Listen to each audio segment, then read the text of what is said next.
நேரம் 6 மணி. இலங்கை ஒலிபரப்பு கூட்டுத்தாபனம் செய்திகள். செய்தி ஆசிரியர் ஸ்ரீ நாகவாணி ராஜா. வாசிப்பவர் ஜே யோகராஜ். முதலில் தலைப்புச் செய்திகள். கொரோனா வைரஸ் தொற்று பரவலின் பின்னர் நாட்டுக்கு வரும் முதலாவது சுற்றுலா குழு நாளை இலங்கை வருகிறது. நாட்டில் கொரோனா தொற்றாளர்களின் மொத்த எண்ணிக்கை 40,380 உயர்வு. கொரோனா பரவலுக்கான அபாயமுள்ள 47 வலயங்கள் இனம் காணப்பட்டுள்ளன. கொட்டகலையில் 1.5 வயது கொண்ட சிசு உள்ளிட்ட 7 பேருக்கு கொரோனா உறுதி செய்யப்பட்டுள்ளது. படைப்புழு தாக்கம் பற்றி ஜனாதிபதி விவசாயிகளிடம் நேரில் சென்று கேட்டறிந்தார். பிரிட்டனில் கண்டுபிடிக்கப்பட்ட கொரோனா வைரஸ் மேலும் வேகமாக பரவக்கூடியது என நம்பப்படும் கொரோனா தொற்றானது ஸ்பெயினிலும் கண்டறியப்பட்டுள்ளது. அவை தலைப்புச் செய்திகள். கொரோனா வைரஸ் தொற்று பரவலின் பின்னர் நாட்டுக்கு வரும் முதலாவது சுற்றுலா குழு நாளை இலங்கை வருகிறது. யுக்ரைனில் இருந்து இந்த குழு நாட்டுக்கு வருகிறது. நாளை மாலை 2:14 அளவில் இவர்கள் மத்தள விமான நிலையம் ஊடாக இலங்கை வருகின்றனர். இந்த குழுவில் 200 சுற்றுலா பயணிகள் உள்ளடங்குகின்றனர். இவர்கள் பென்தொட்டை, பேர்வலை மற்றும் கீகாலை கடலை அண்டிய சுற்றுலா ஹோட்டல்களில் தங்க வைக்கப்பட்டுள்ளனர். நாட்டில் கொரோனா தொற்றாளர்களின் மொத்த எண்ணிக்கை 40,380 உயர்வடைந்துள்ளது. நேற்றைய தினம் 598 கொரோனா தொற்றாளர்கள் இனம் காணப்பட்டனர். இதேவேளை நாட்டில் கொரோனா வைரஸ் தொற்றுக்குள்ளான மேலும் ஒருவர் உயிரிழந்துள்ளதாக அரசாங்க தகவல் திணைக்களம் தெரிவிக்கிறது. இந்த நிலையில் இலங்கையில் கொரோனா தொற்றால் உயிரிழந்தவர்களின் மொத்த எண்ணிக்கை 187 உயர்கிறது. கொழும்பு 15 முகத்துவாரம் பகுதியில் உள்ள முதியோர் இல்லத்தில் வசித்து வந்த 67 வயதுடைய ஆண் ஒருவரே இவ்வாறு உயிரிழந்துள்ளார் என தெரிவிக்கப்படுகிறது. கொரோனா தொற்றிலிருந்து குணமடைந்தோரின் எண்ணிக்கை 32,051 உயர்வடைந்துள்ளது. 8,142 பேர் தொடர்ந்தும் சிகிச்சை பெற்று வருகின்றனர். இதேவேளை உலகளாவிய ரீதியில் கொரோனா தொற்றினால் பாதிக்கப்பட்டவர்களின் எண்ணிக்கை 8,54,650 உயர்வடைந்துள்ளது. நேற்றைய தினம் அமெரிக்காவில் 1,25,288 பேருக்கு தொற்று உறுதி செய்யப்பட்டுள்ளது. இந்தியாவில் கொரோனா தொற்றினால் பாதிக்கப்பட்டவர்களின் மொத்த எண்ணிக்கை 1,188,382 உயர்வடைந்துள்ளது. கொட்டகலையில் 1.5 வயது சிசு உட்பட 7 பேருக்கு கொரோனா தொற்று உறுதி செய்யப்பட்டுள்ளதாக தெரிவிக்கப்படுகிறது. கொட்டகலை பொது சுகாதார பரிசோதகர் எஸ். சவுந்தர் ராகவன் இதனை தெரிவித்தார்.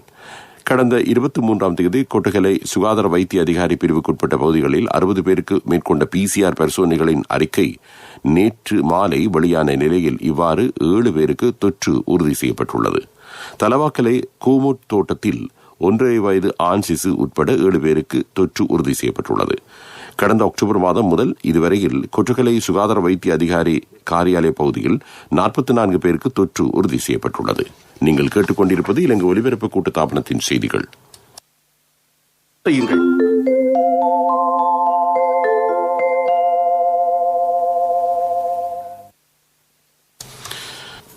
கடற்றொழில் அமைச்சினால் தேசிய ரீதியாக நடைமுறைப்படுத்தப்படும் வீடு சேதம் அடைந்த கடற்றொழிலாளர்களுக்கு உதவி திட்டம் வழங்கும் வேலை திட்டத்தின் யாழ் மாவட்டத்தில் தெரிவு செய்யப்பட்ட 50 பயனாளிகளுக்கு 1 லட்சம் ரூபாய் காசோலை வழங்கும் நிகழ்வு இடம்பெற்றுள்ளது.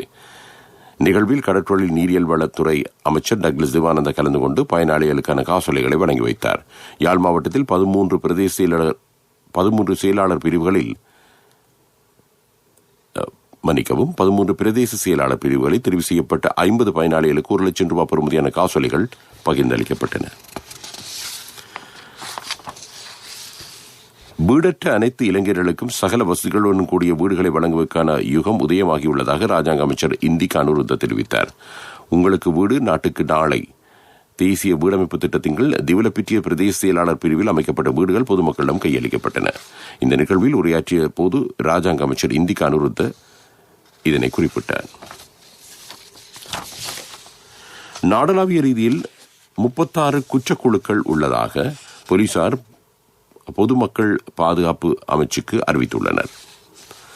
பொதுமக்கள் பாதுகாப்பு அமைச்சர் ஓய்வு பெற்ற ரியர் அட்மிரல் சரத் வீரசேகரவுடன் அமைச்சில் இடம்பெற்ற விசேட கலந்துரையாடல் ஒன்றின் போது போலீசார் இதனை அறிவித்துள்ளதாக தெரிவிக்கப்படுகிறது. இந்த நிலையில் இந்த குழுக்களில் 24 குழுக்கள் தற்போதும் செயல்பாட்டு நிலையில் உள்ளதாகவும் தெரிய வருகிறது. இந்த குற்றக்குழுக்களின் பலர் வெளிநாடுகளுக்கு தப்பிச் சென்றுள்ளமை தொடர்பிலும் இதன்போது அமைச்சரின் கவனத்துக்கு கொண்டுவரப்பட்டது.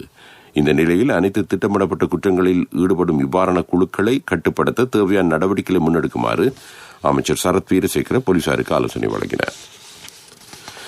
அரசாங்கத்துக்கு அபகீர்த்தியை ஏற்படுத்தும் நோக்கில் மட்டுமே எதிர்க்கட்சி செயல்பட்டு வருவதாக ராஜாங்க அமைச்சர் ஷெஹான் சேமசிங்க தெரிவித்தார். மக்கள் பிரதிநிதி என்ற வகையில் சேவையாற்ற வேண்டியது எதிர்க்கட்சியின் பொறுப்பாகும் என்றும் அவர் குறிப்பிட்டார். மக்களின் தேவைகளை எதிர்க்கட்சி புரிந்து கொள்ள வேண்டும் என்றும் ராஜாங்க அமைச்சர் சேமசிங்க மேலும் தெரிவித்தார். 2021 ஆண்டு முதலாம் ஆண்டுக்கான முதலாவது பாராளுமன்ற அமர்வு ஜனவரி 5ஆம் தேதி இடம்பெறும் என பாராளுமன்ற பொதுச் செயலாளர் தம்பிக்க தசநாயக்க தெரிவித்தார். அன்றைய தினம் கலந்துரையாடப்பட உள்ள விடயங்கள் தொடர்பில் பாராளுமன்ற குழு தொடர்பான செயற்குழு கூடி தீர்மானிக்க உள்ளது. புதிய வருடத்தில் விசேட சட்டங்கள் பல பாராளுமன்றத்தில் முன்வைக்கப்பட இருப்பதாக தகவல்கள் தெரிவிக்கின்றன. அவை உள்நாட்டுச் செய்திகள். அடுத்து வருவது பிரதான செய்தி.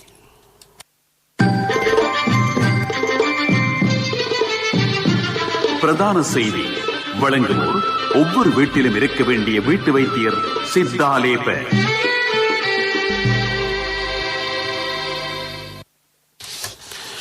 படைப்புழு தாக்கத்தினால் சோள பயிற்சிக்கு ஏற்பட்டுள்ள சேதங்கள் குறித்து ஜனாதிபதி கோட்டாபய ராஜபக்ச கேட்டறிந்தார்.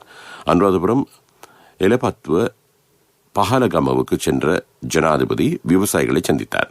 கடந்த 2 ஆண்டுகளாக படைப்புழு அச்சுறுத்தலால் விவசாயிகள் கடுமையாக பாதிக்கப்பட்டுள்ளமை குறிப்பிடத்தக்கது. இந்த ஆண்டும் படைப்புழு தாக்கத்தினால் பல மாவட்டங்களில் பயிற்சியை பாதிக்கப்பட்டுள்ளதுடன் எதிர்பார்க்கப்படும் விளைச்சல் அதிக அளவு குறைந்துள்ளது என்றும் விவசாயிகள் ஜனாதிபதியிடம் தெரிவித்தனர். காட்டு யானைகளினால் தோட்டங்களுக்கு ஏற்படும் அச்சுறுத்தல் குறித்தும் விவசாயிகள் ஜனாதிபதிக்கு விளக்கமளித்தனர். விவசாய நிலங்களுக்கு வந்து தாங்கள் எதிர்கொள்ளும் சிரமங்கள் குறித்து கேட்டறிந்ததற்காக விவசாயிகள் ஜனாதிபதியை பாராட்டினர். அது பிரதான செய்தி. அடுத்து வருவது உங்கள் கவனத்துக்கு.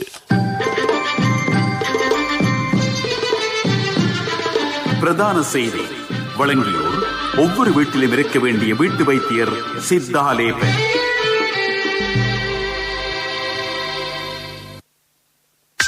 உங்கள் கவனத்திற்கு. நாடு முழுவதிலும் உள்ள திரையரங்குகள் வரையறுக்கப்பட்ட ஆசனங்களுடன் ஜனவரி 1ஆம் தேதி முதல் திறக்கப்படும் என தேசிய திரைப்பட கூட்டுத்தாபனம் தெரிவித்துள்ளது. இதன்போது திரையரங்குகளின் ஆசனங்களின் எண்ணிக்கையில் 25% மட்டும் அனுமதிக்கப்படுவர் என அறிவிக்கப்படுகிறது. எனினும் தனிமைப்படுத்தப்பட்ட பகுதிகளில் உள்ள திரையரங்குகள் மீண்டும் திறக்கப்பட மாட்டாது என தெரிவிக்கப்பட்டுள்ளது.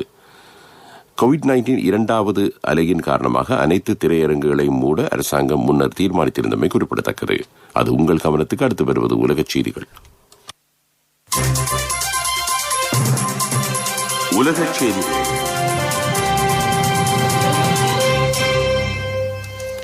பிரிட்டனில் கண்டுபிடிக்கப்பட்ட மேலும் வேகமாக பரவக்கூடியது என நம்பப்படும் புதுவகை கொரோனா தொற்றானது ஸ்பெயினிலும் கண்டறியப்பட்டுள்ளது. பிரிட்டனில் இருந்து கடந்த வாரம் மெட்ரிட்டுக்கு சென்ற 3 அந்த புதுவகை தொற்று உறுதி செய்யப்பட்டுள்ளது.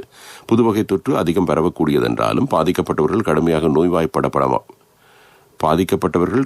நோய்வாய்ப்பட மாட்டார்கள் என மெட்ரிட் துணை சுகாதார தலைமை அதிகாரி குறிப்பிட்டார். எனவே மக்கள் பீதியடைய வேண்டாம் என்றும் அவர் கோரிக்கை விடுத்தார். France, Italy, Denmark, Australia, Netherlands ஆகிய நாடுகளிலும் இந்த புதிய தொற்று அடையாளம் காணப்பட்டுள்ளதாக குறிப்பிடப்படுகிறது.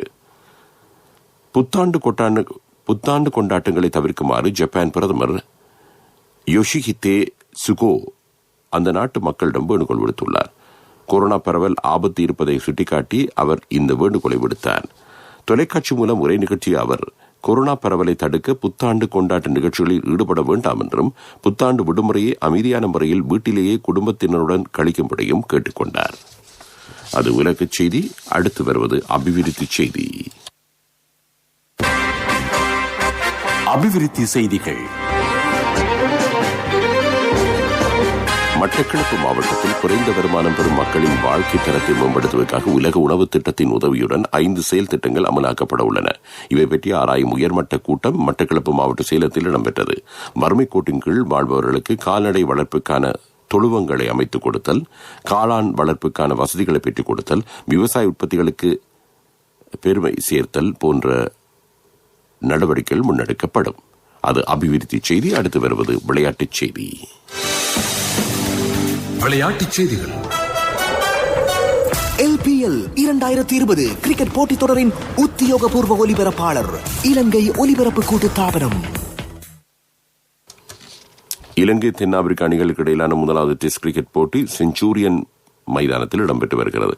முதலில் துடுப்படுத்தாடி வரும் இலங்கை அணி நேற்றைய முதல் நாள் ஆட்ட நேர முடிவின் போது 6 விக்கெட் இழப்புக்கு 340 ஓட்டங்களை பெற்றிருந்தது.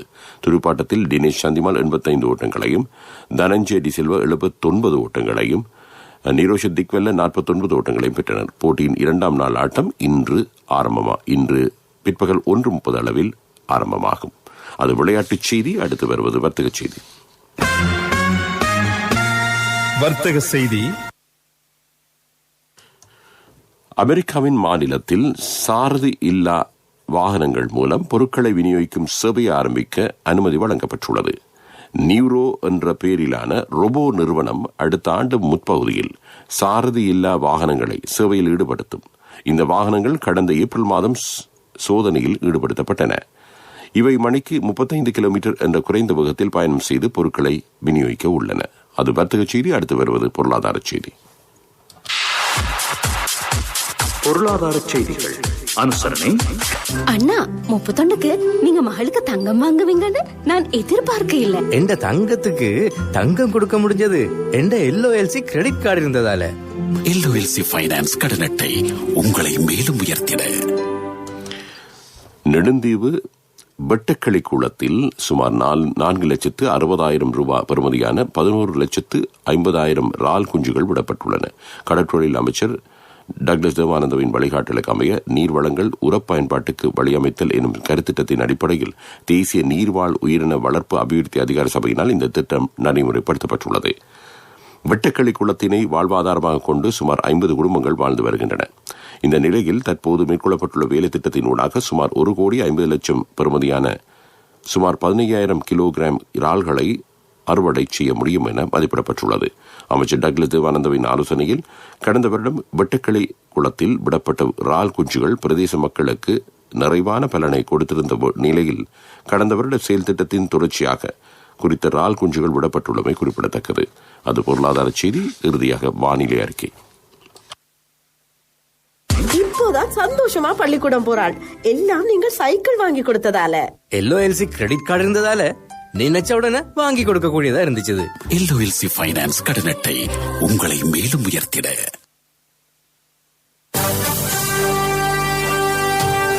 காலநிலை அறிக்கை. நாட்டின் வடக்கு, கிழக்கு, வடமத்திய ஊவா மாகாணங்களில் ஆங்காங்கே மழை பெய்யலாம் என வளிமண்டலவியல் திணைக்களம் எதிர்வு கூறியுள்ளது.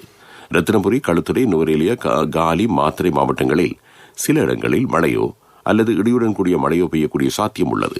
இடியுடன் கூடிய மழை பெய்யும் வேளையில் தற்காலிகமாக பலத்த காற்றும் வீசக்கூடும். மின்னல் தாக்கங்களினால் ஏற்படக்கூடிய பாதிப்புகளை குறைத்துக் கொள்ள தேவையான முன்னெச்சரிக்கை நடவடிக்கைகளை மேற்கொள்ள வேண்டும் என பொதுமக்களுக்கு ஆலோசனை வழங்கப்பட்டுள்ளது. இறுதியாக மீண்டும் தலைப்புச் செய்திகள். கொரோனா வைரஸ் தொற்று பரவலின் பின்னர் நாட்டுக்கு வரும் முதலாவது சுற்றுலா குழு நாளை இலங்கை வருகிறது. நாட்டில் கொரோனா தொற்றாளர்களின் மொத்த எண்ணிக்கை 40,380 உயர்வு. கொரோனா பரவலுக்கான அதி அபாயமுள்ள 47 வலயங்கள் இனங்காணப்பட்டுள்ளன. கொடகலையில் 1.5 வயது கொண்ட சிசு உள்ளிட்ட 7 பேருக்கு கொரோனா உறுதி செய்யப்பட்டுள்ளது. படைப்புழு தாக்கம் பற்றி ஜனாதிபதி விவசாயிகளிடம் நேரில் சென்று கேட்டறிந்தார். இத்துடன் செய்திகள் முடிவடைந்தன.